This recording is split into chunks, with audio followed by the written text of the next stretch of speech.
Welcome, everybody. I'm gonna give it a few seconds for folks to arrive.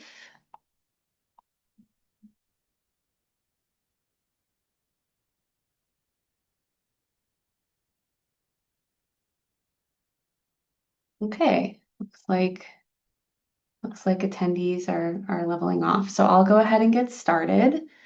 Welcome, everybody. This is the info and Q&A session for the 2026 solicitation for the Southeast New England Program Community Assistance Projects. My name is Alex Golachensky. I am the Senior Program Manager for the SNEP Network. I'm joined here today by Danica Belknap, who is the SNEP Network Liaison. Danica oversees our community assistance projects and provides on-the-ground technical assistance across the SNEP region. Before we jump into some brief informational session about the community assistance projects, I'm going to provide a little bit of background about the SNEP Network. But before we even do that, just briefly, a little bit of webinar Zoom logistics. Throughout this session, please feel free to type your questions into the Q&A box on the bottom panel of this Zoom webinar. You can do that at any time, and we'll be answering all questions at the end. This webinar is being recorded, and all resources and the recording will be shared with all registered participants at the end of this session, and this webinar will be up on our website. If you need closed captioning, please click the closed caption feature on your Zoom control panel at the bottom of the screen. And then lastly, if you are experiencing any technical issues throughout, please feel free to chat me or Danica and we can try to help you out. So really quickly, the Southeast New England Program, or SNEP Network, is a project of the New England Environmental Finance Center.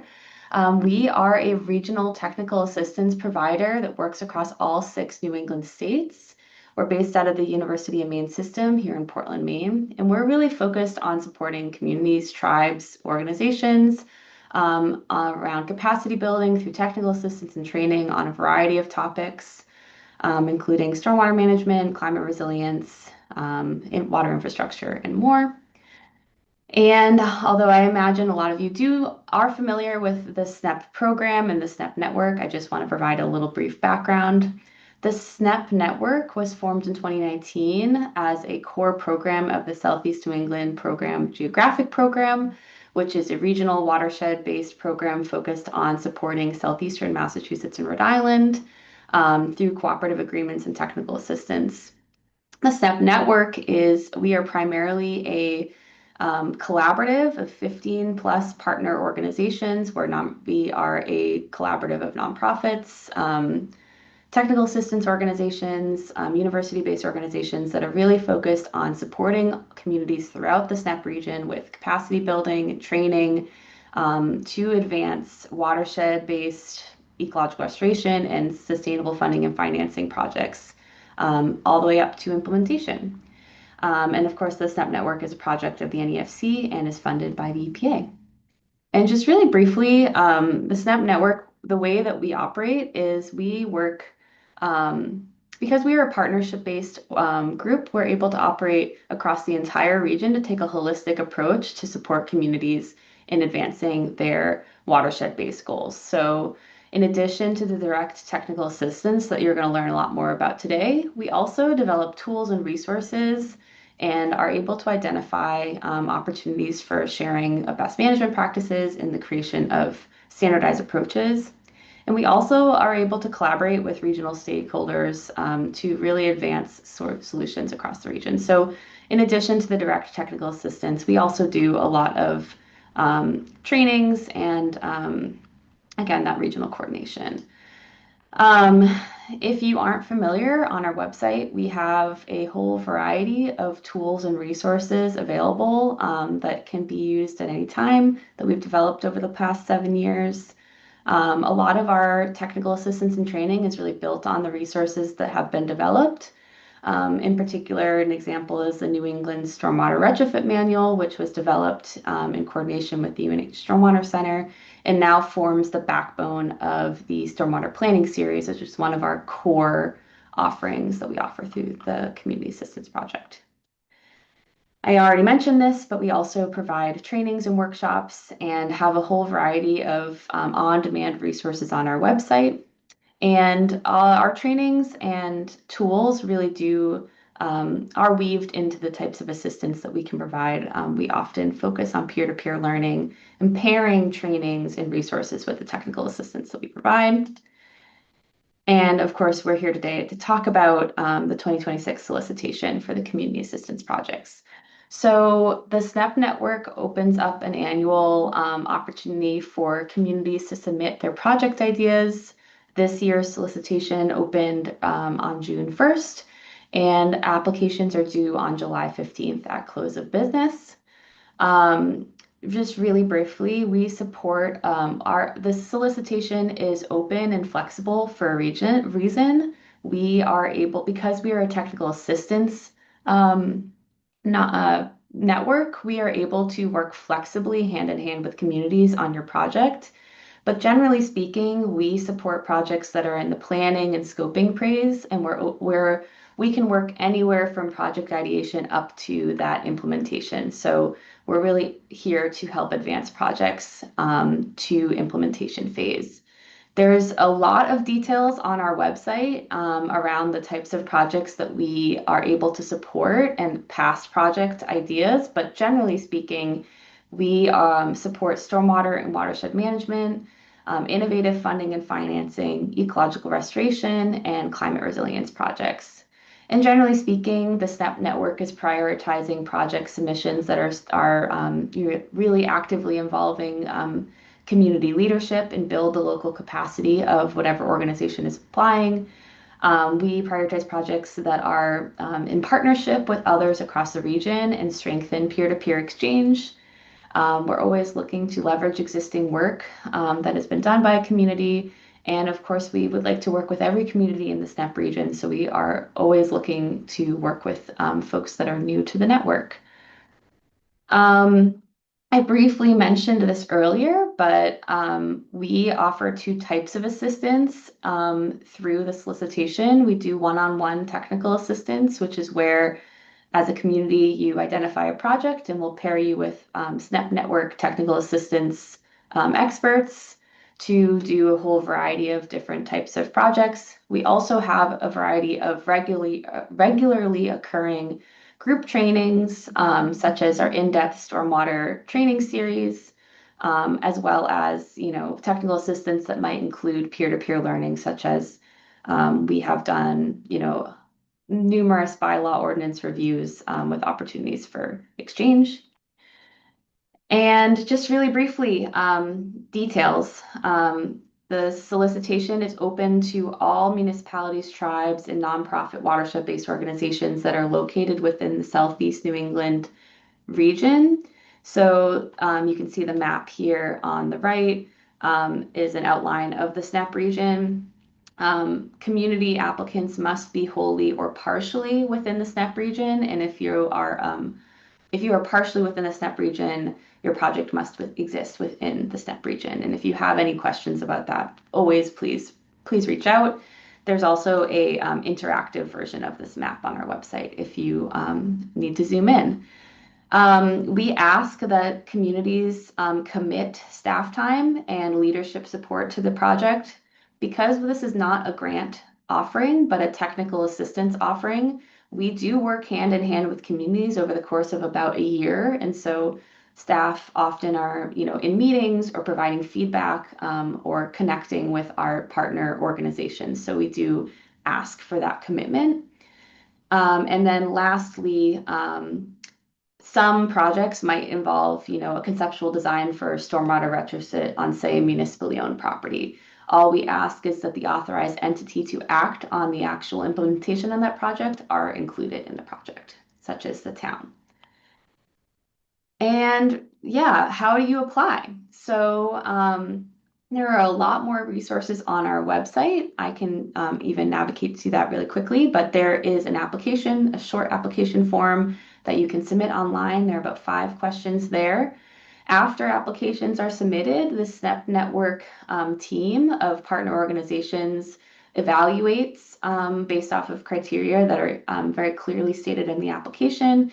And projects that are selected are matched with either a technical assistance provider for direct assistance or into a training cohort.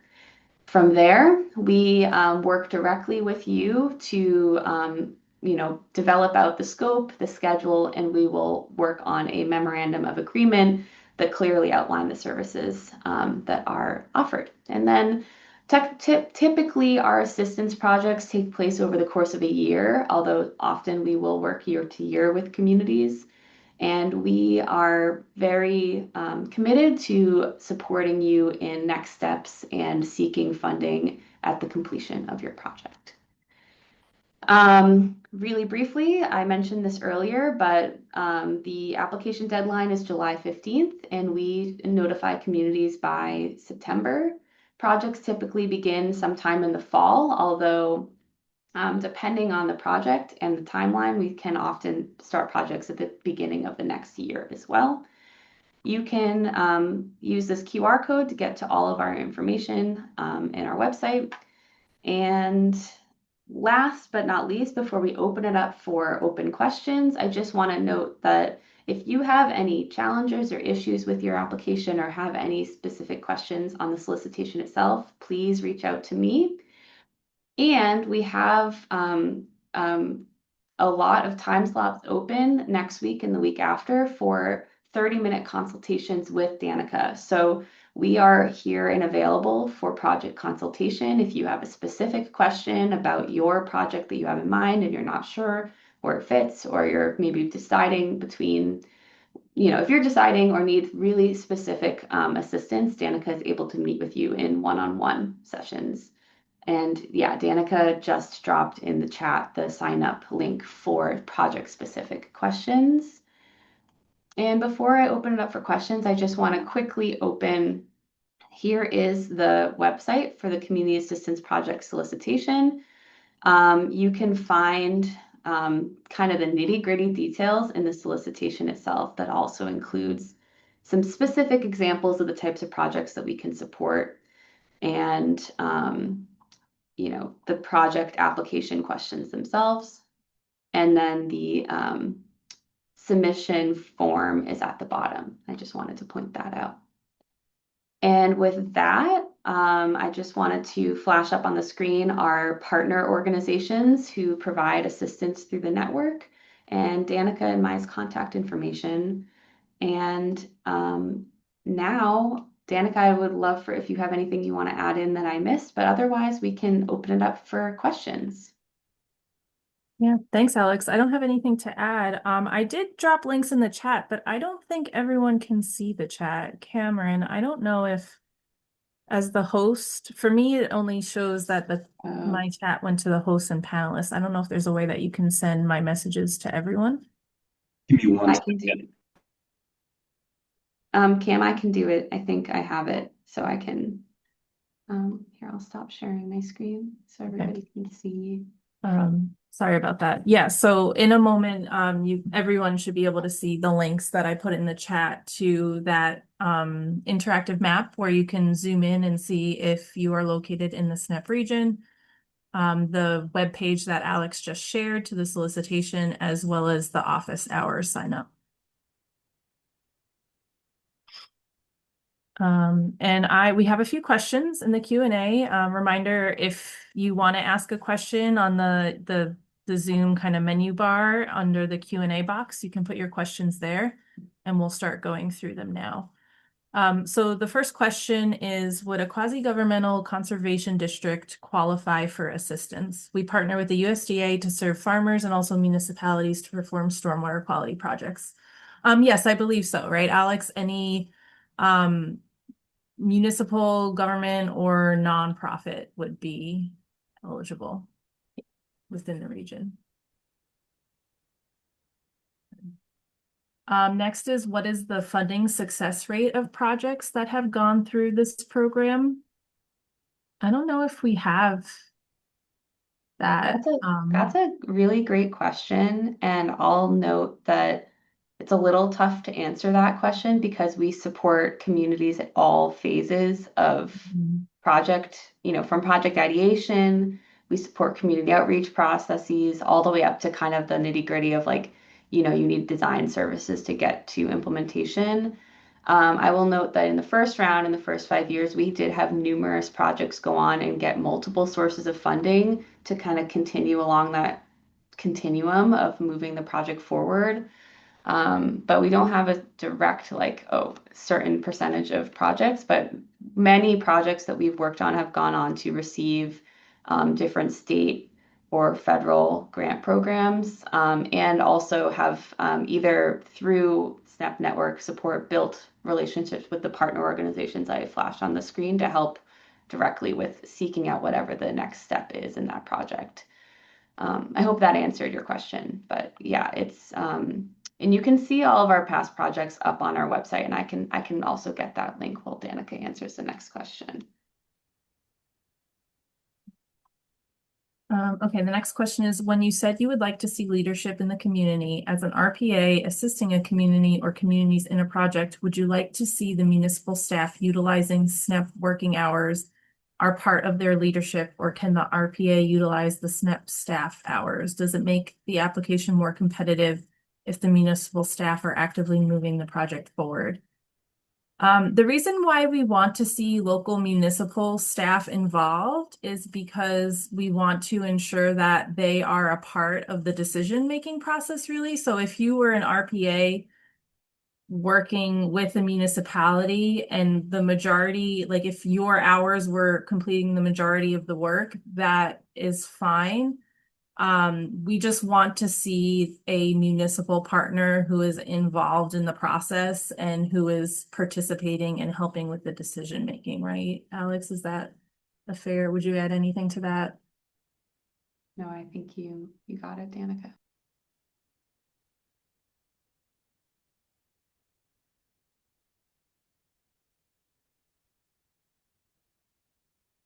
So I hope that answers that question. Okay, yeah, there's a question about the chat. Hopefully that is addressed now and everybody saw those questions, the links.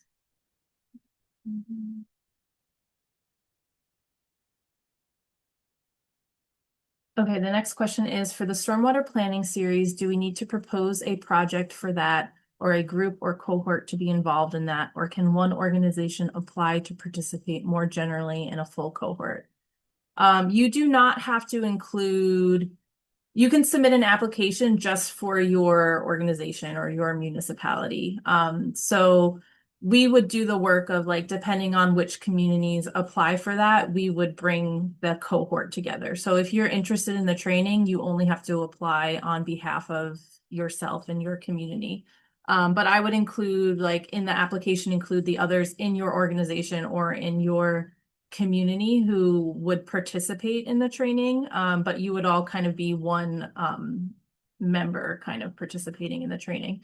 We do ask that you have a specific project or at least an area in mind, because the stormwater planning series, we help you prepare a design, a stormwater conceptual design for a site. So when you come into the training, it's expected that you have a site or at least like a general area in mind that you want to focus on for those designs. So that's really the main requirement for that training.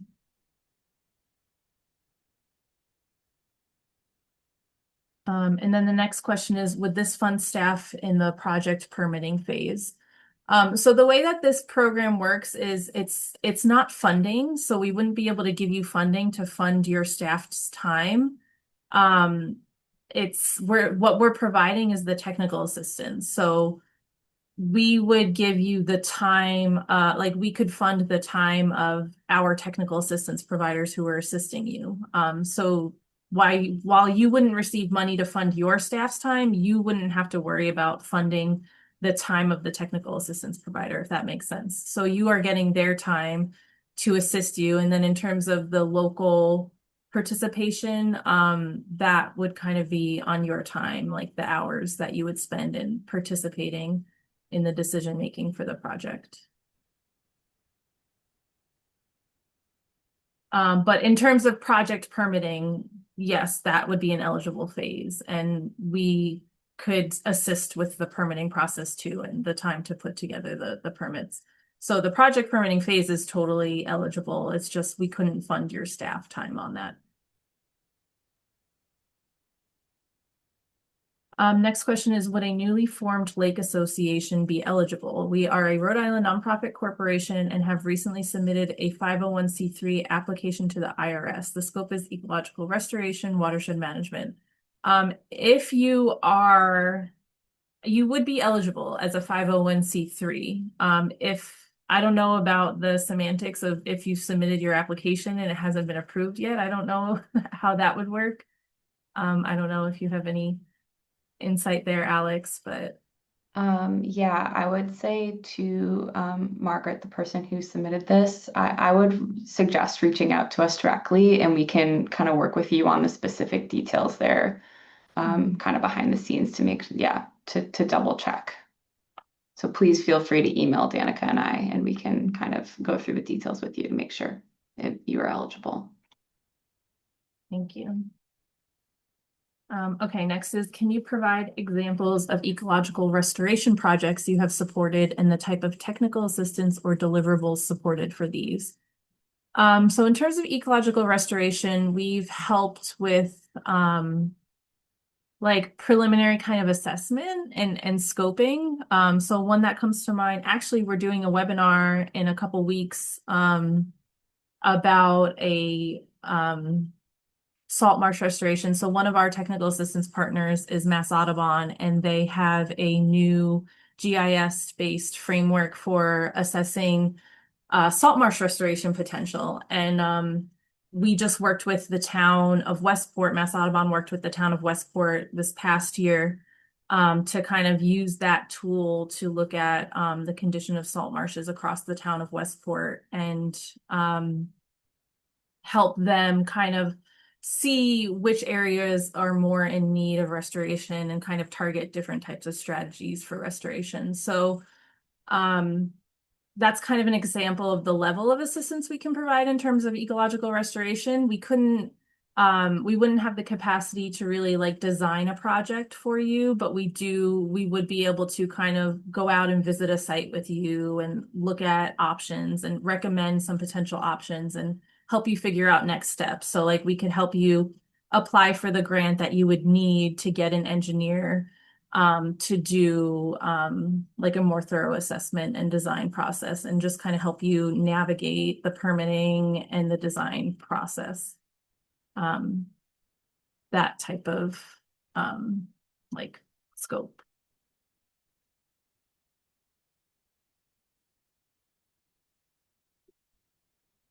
Okay, the next question is, so you are assigned someone from the SNEP network as your technical assistance provider, or if we apply for TA support, can we choose who is providing technical assistance for us, as long as the entity is public or nonprofit providing the TA? So the technical assistance provider would have to be one of our partners in our network. So I don't know, Alex, if you want to bring that slide up again to see who our partners are, but it's also on our website and in the solicitation, I believe it lists who our partners are. If you know a partner who's in our network that you want to work with, you're welcome to suggest them in your application. And as long as they have the capacity to assist you, we could match you with them. But we cannot provide we couldn't match you with someone who's outside of this network of providers. And if you don't have an organization in mind that you would like to work with, we kind of, as we review your applications, we see which organization is most applicable, which has the most applicable experience and knowledge in order to assist you. And that's how we match you with a provider.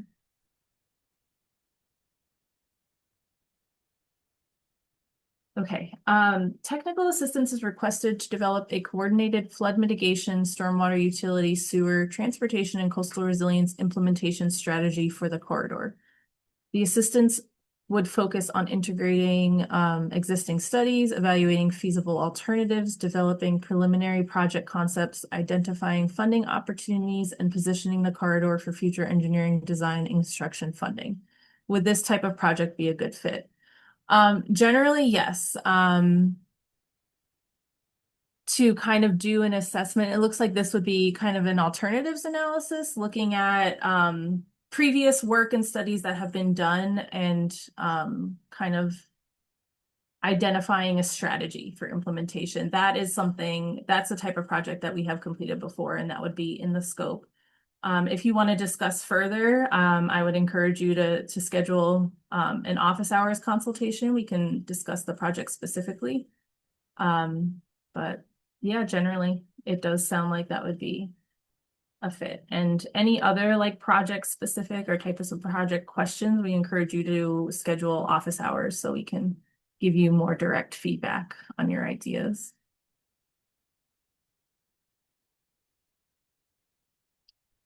So that's all the questions we have right now in the chat. If you have anything else you want to ask, we can give it a few more minutes and see if anything else trickles in. Again, just open the Q&A box and you can submit your questions there.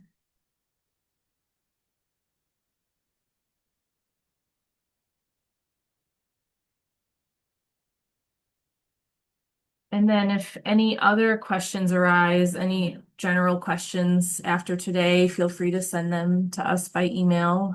We will be compiling the questions received today, and any additional ones that come in over email, we'll be compiling the responses and sharing them on our website in a couple weeks.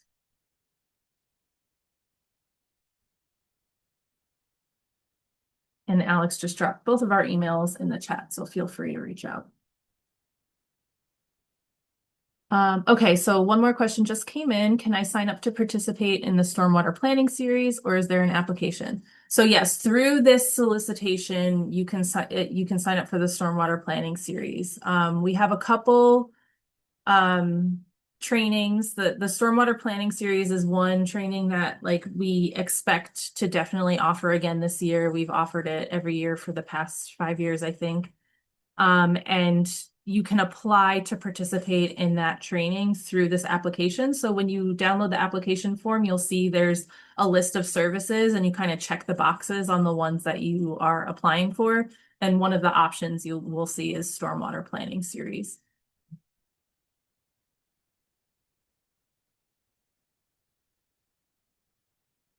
I'm muted. I just pulled it up on the screen. So the application looks like this, and there is a stormwater planning series box, and then there is a specific part of the questions that says if you're participating, you can answer there. So yeah, it's in the same application. And then just a note in terms of the other trainings. So another training that we have listed on the solicitation is culvert assessment training. That's a training we did last year, and we will provide a cohort again this year if there's interest around that. And even though there aren't other trainings explicitly listed on the solicitation, but depending on the applications we get, if several communities applied for like the same type of assistance, and it makes sense to create a training around it where communities can kind of go through the process together. We have done that in the past as well. So just because something isn't explicitly listed on there doesn't mean that we might not offer a training around it. So if we encourage you, if there are other like types of training that you're interested in, to please include that in your application. I think one of the benefits of as providing assistance as a network of providers is that we have the flexibility to do things like that, to pair projects, to kind of like leverage across the existing resources. So yeah, it may sound fairly flexible, and that's because it is a fairly flexible program aimed to really help move projects forward. So we have a lot of flexibility in how we offer the assistance that we offer. And we have offered other trainings like communications type trainings that we might offer throughout the year too. So if you're on our email list, then whenever we offer trainings, you'll receive a notification. And so there might be additional trainings that you can sign up for outside of this solicitation.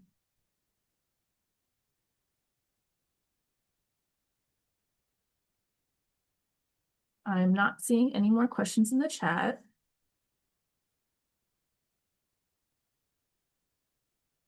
Maybe we can just wait a minute and see if anything else trickles in.